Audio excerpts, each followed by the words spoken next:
Hello, and welcome to the Believe series. We're delighted you're here. And today, the show is on something that is probably very close to your mind every single day of this year, which is using storytelling to catalyze growth in organizations through these complex events of 2020. Let me introduce who we have with us today. Hello, Davia. Hello, Lisa. Hi. Hi. Hi. Let me tell you a little bit about our two guests. They have just written a wonderful article in HBR, and we'll be talking some more generally, but some about the article. So let me tell you about a few things about each of them. Lisa Zigarmi is an organizational psychologist and a leadership coach. She helps leaders relate much more deeply, decide more efficiently, and think with more creativity. She's the founder of the Consciousness Project. Davia Larson is an editor, writer, and business strategist.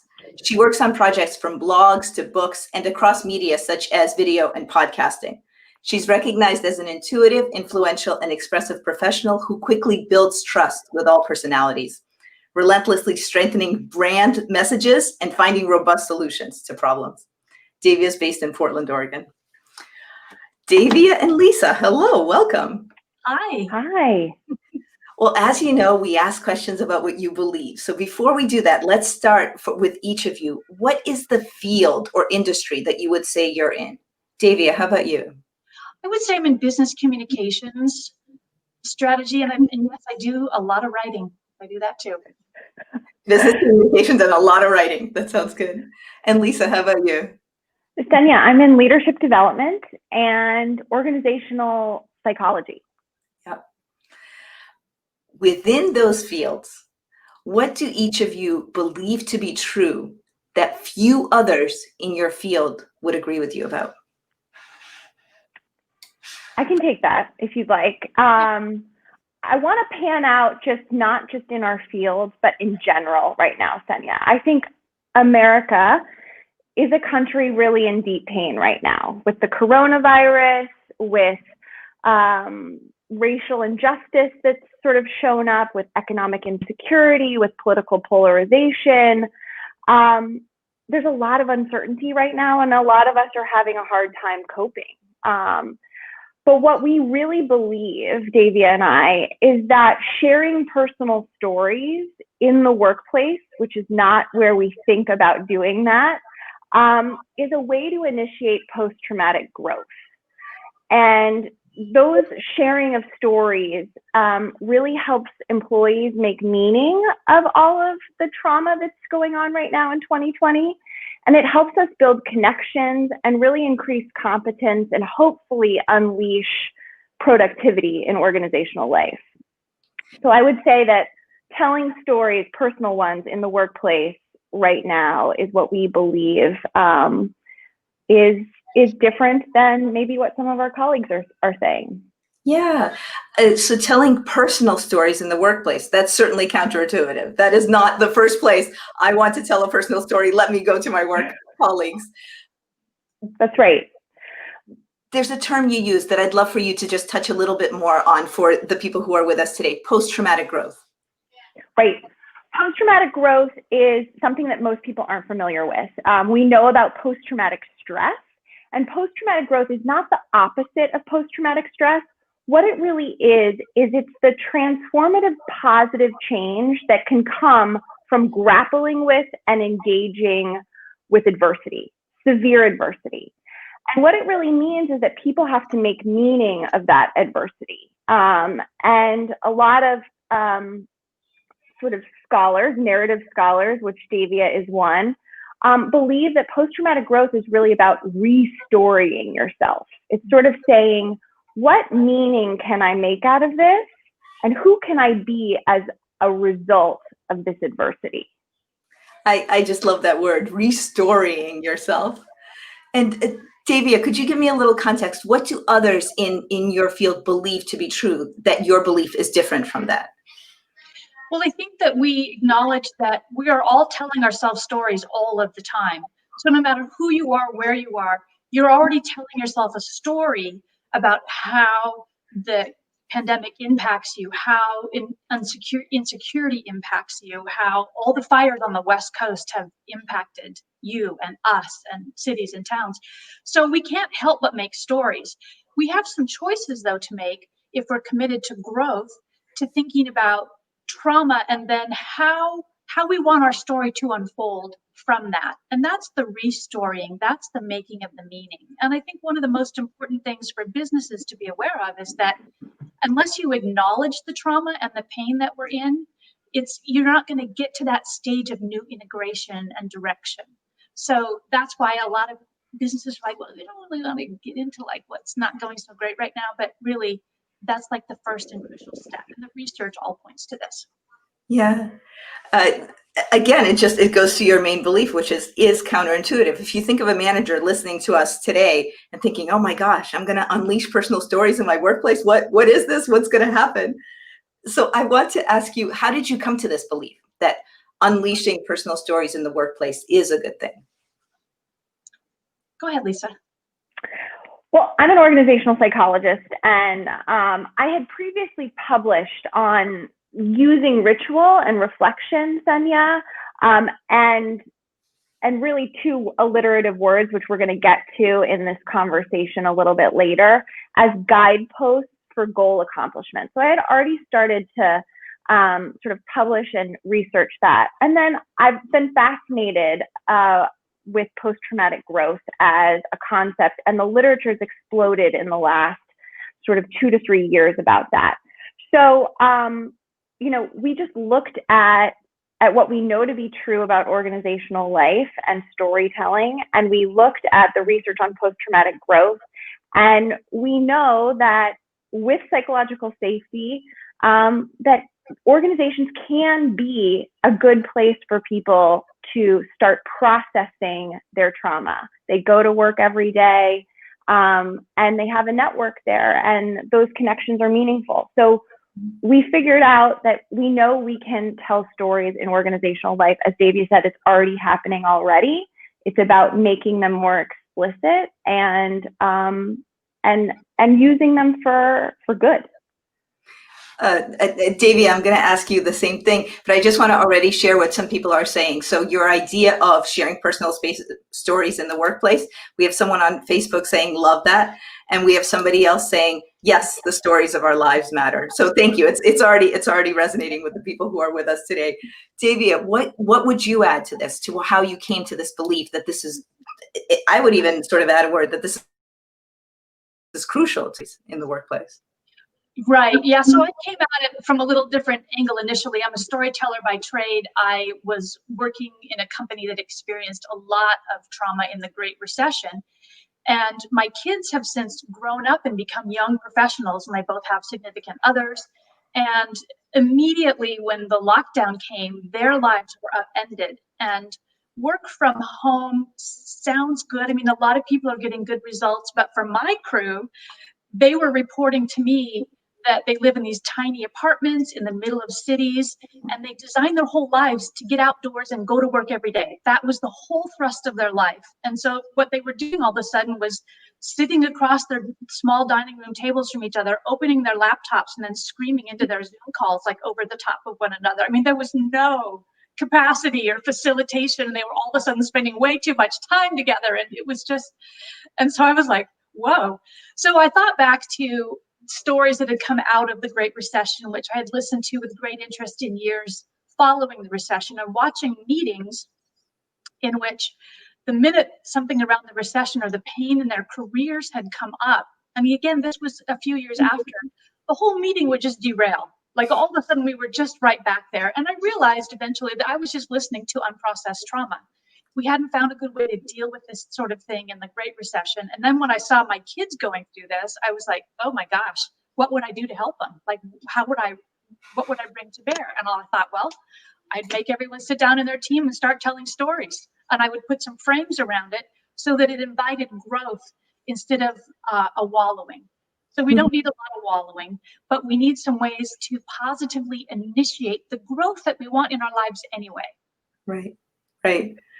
Oh, I would love to see an example of what you mean. So would you prefer that we do the example or talk a little bit more about implementing this at this point? your preference? So you want us to talk a little bit about the facilitation, like how we see this setting up in groups at work? Yes, yes. So of course, I have read your article, so I know sort of the setup and everything. But yes, how do you start this conversation? Just even at a basic level. Let's say a manager is listening right now and wants to start to do something. What should they start to do? Lisa, do you want to take that? You're on mute. Sorry, dogs were in the background. Everybody respects the intimacy that we now get from Zoom and video in our home. So we really believe that this exercise is about storytelling and story listening, right? So you could do this exercise by yourself by by reading the questions and then answering them, but it's not as powerful as if you do it, Senya, in a group, or you do it with one other trusted confidant, right? That could be a colleague, it could be your leader, it could be your partner, a friend. But if you're going to do it in organizational life, in teams, if you're a manager, we would highly suggest that you create a safe space, a container, for people to share their stories in a way where they're not going to feel that those stories could be used against them both around future career prospects, but also around their reputation and how they're seen in the group. So if you know anything about psychological safety, that means that you as a leader need to create a container for that work to be done safely and confidentially. And that means that everybody showing up needs to not share that story broadly that anyone chooses to disclose. That would be the setting up some norms. Is this having a meeting with a small group of people and setting up some norms, like what happens in Vegas stays in Vegas? We're here together. We're talking about things that are important. So we certainly don't want anybody walking out of this room and saying Joe said. I mean, is it that kind of discussion? You got it. That's right. And it's not rocket science. It's about what you would do to create a trusting environment, right? But we in the article do lay out sort of the best practices for that. Yeah, and yeah, I would add to that is from a storytelling posture, I look at this. There's a phrase I learned from a psychologist when I was in college, and she said to me one day, she said, "I hold you in unconditional positive regard." And if you think of creating a space where everyone is held in unconditional positive regard, then you know you're in a position where you're not having to solve problems for other people. You're not expecting people to solve your issues. You're simply in this state of positive regard for everyone in the group and positive regard for yourself, which is often very hard to come to. But that's kind of the relaxed posture we'd like to see. Yeah, I remember when you and I were speaking earlier, you said that this is a big message. Look, there is this unconditional positive regard. Yes. In the post-traumatic growth literature, that's called attentive companionship. That you are going along on someone else's story journey with them, but you are not the hero of that journey, nor are you narrating it, right? You're accompanying them. Okay. Okay, so you do that. You set up this safe space as a manager, and then what happens? Davy, do you want to take that? Yeah, Senya, let's do it. You want to do it? Yeah. Let's okay.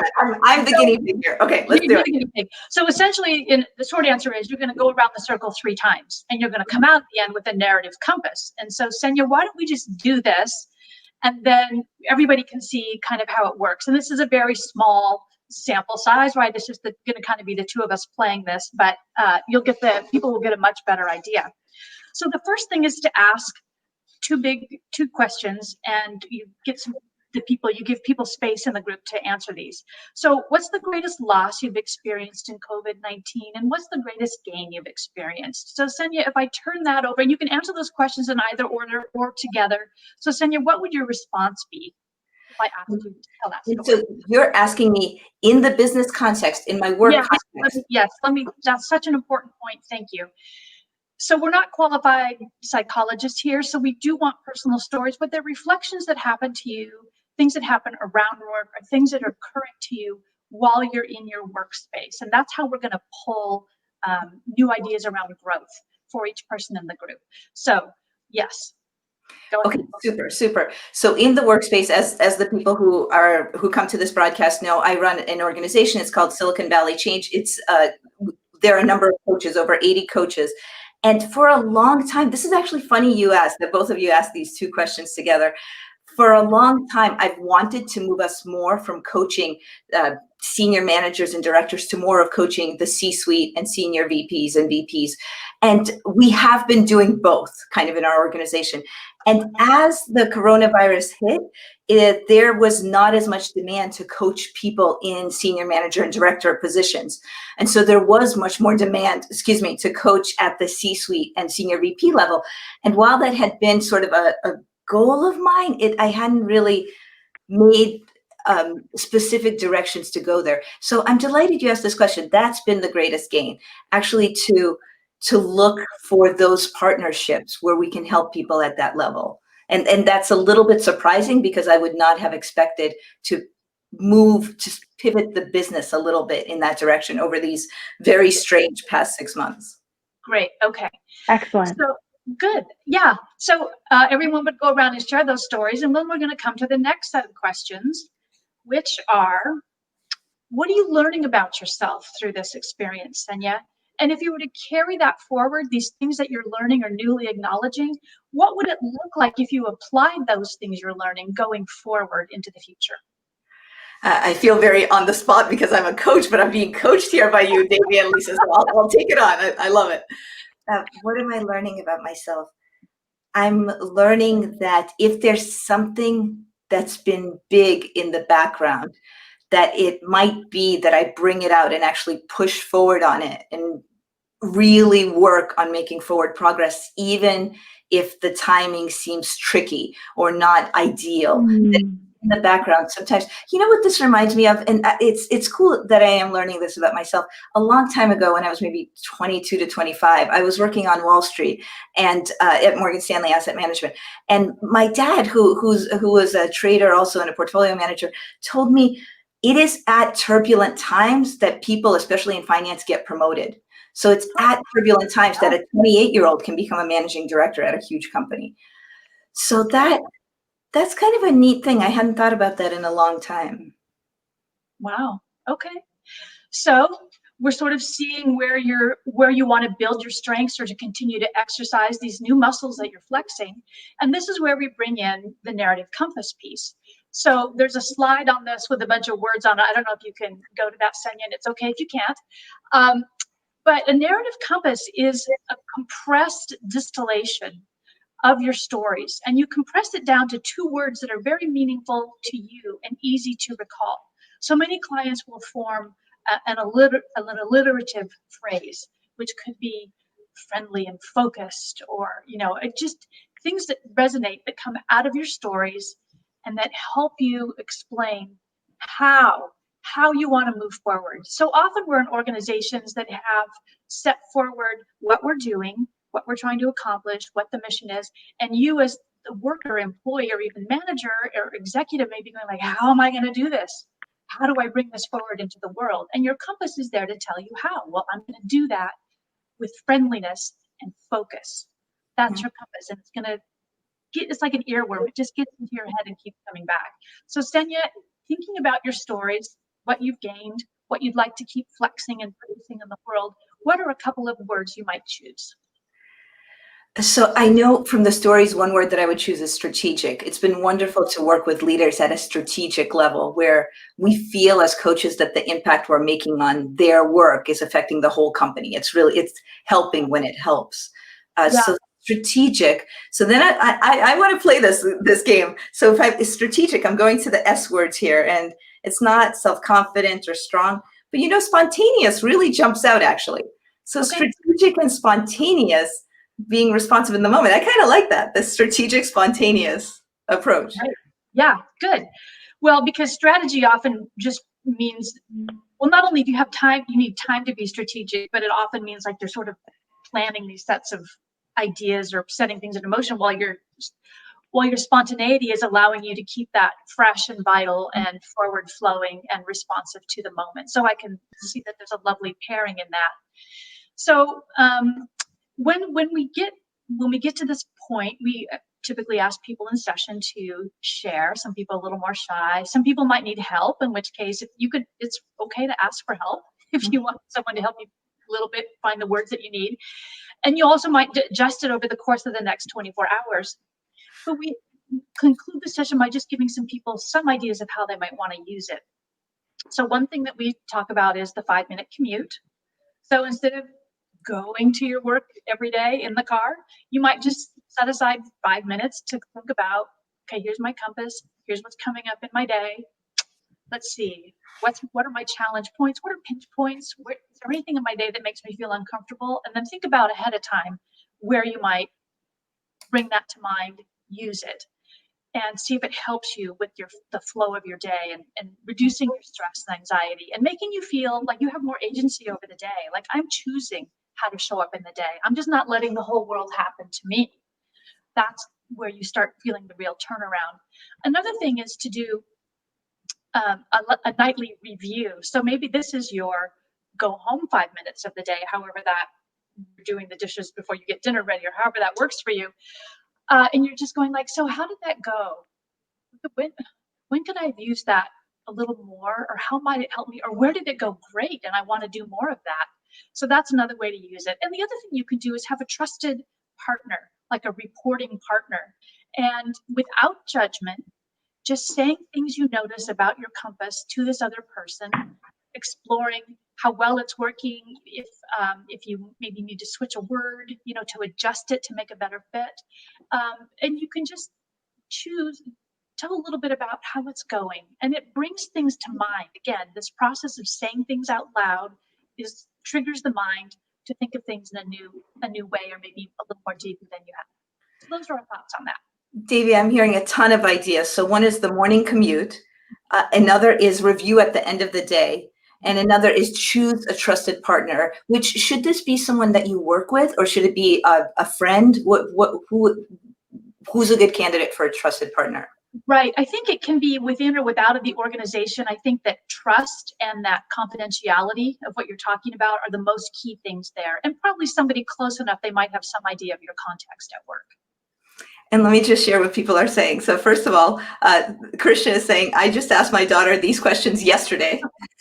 Oh, who knew? It must be the loss and gain during COVID-19. And then Christian actually, just a moment later, said he really loves this question. What are you learning about yourself? Great, good. Sunny, what other thoughts? To pile on that other question, I think it's really question 4, which is, what would it look like in your mind's eye if you put what you were learning into practice, is a really critical question, because it helps people sort of say, how might my day look different? Mm-hmm. How might what I say reflect what I'm learning?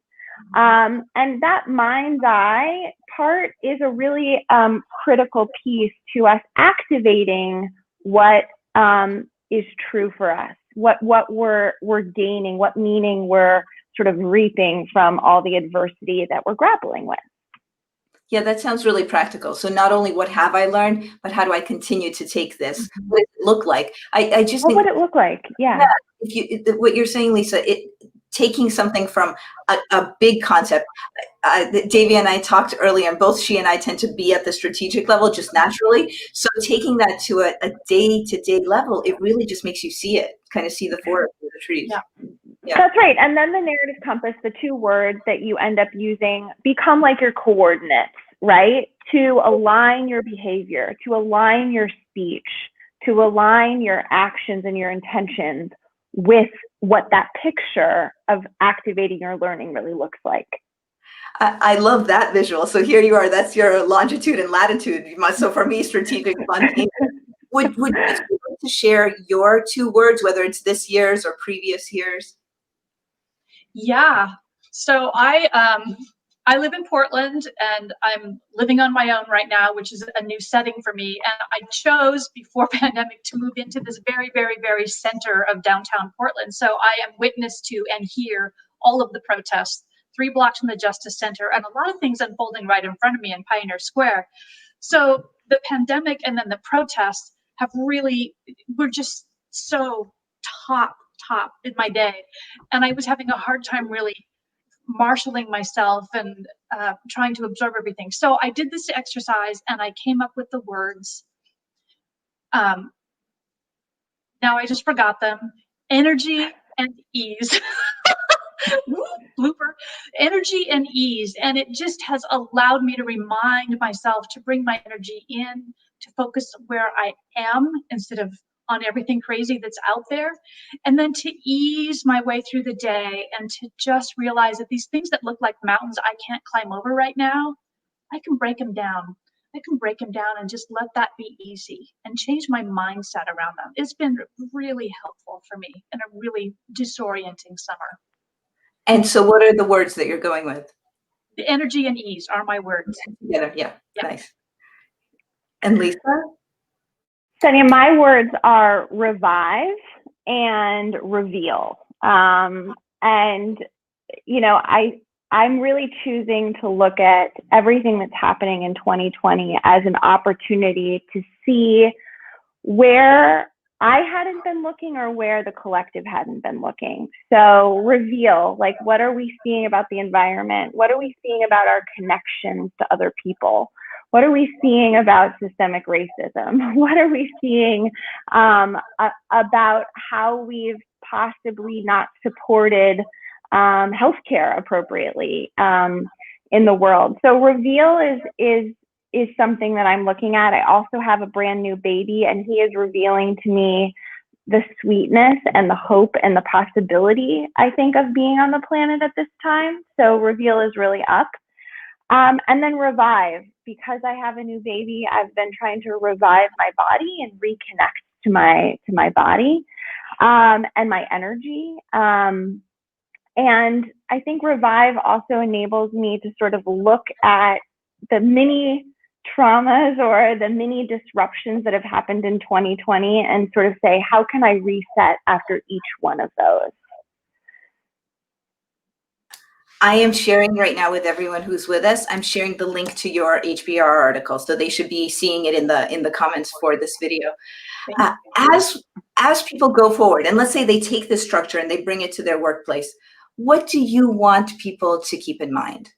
Let's start with Davia. Well, I want to keep in mind that just like a compass and you're in a journey, you have to tack. You know, you're going to make changes. We're going to be in an adaptive recovery, and there's going to be changes happening within every organization.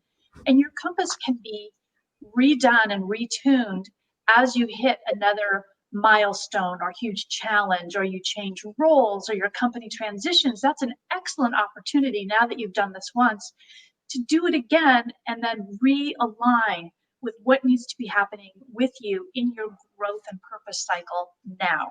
Mm-hmm. Awesome. Thank you so much. And Lisa, how about you? What's either a thought that you have or an action you wish people would take? You could go in either direction or both. Yeah, I think the takeaway message I'd like people to leave with is that you're hardwired for story. You're telling yourself stories every day. And unless you look at those stories and sort of say, you know, make them explicit, make them available to yourself, they could be taking you down into a depressive route, or they could be taking you into a growth route. Yeah. And so I'm really encouraging, and Davia is really encouraging people to make more space for sharing, reflecting on, and listening to stories, the ones you're telling yourself and the other ones that other people around you are telling themselves.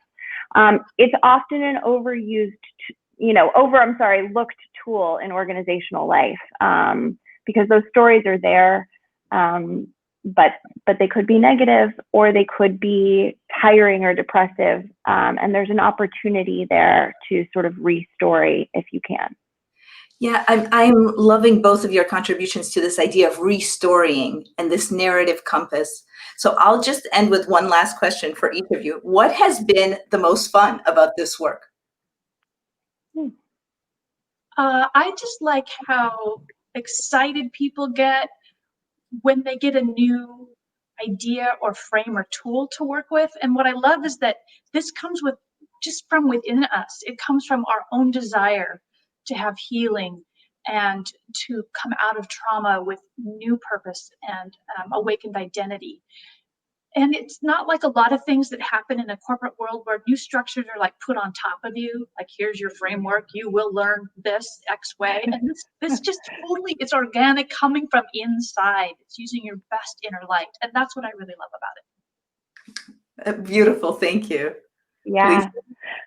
I really love that it gives people the opportunity to build their agency and their competence. So a lot of the events of 2020 have felt like they're happening to us. By reshaping our stories and our identities and our patterns, we have the opportunity to make meaning out of this and not have it happen to us, but for us, for our benefit, for our growth. And that's the thing that's really thrilling to me about this work. Thank you both so much. This has been wonderful. It's been wonderful to both be able to share the contents of your article, which I love, but also to get this bigger picture on the narrative compass, on restoring, on the questions, and on handling post-traumatic growth. Thank you. Thank you. Thanks for having us. Yeah. Thank you to Davia Larson and to Lisa Zigarmi. We are here every day, Monday to Friday at 11 a.m. Pacific, so we'll see you again soon. Thank you, everyone. Bye for now.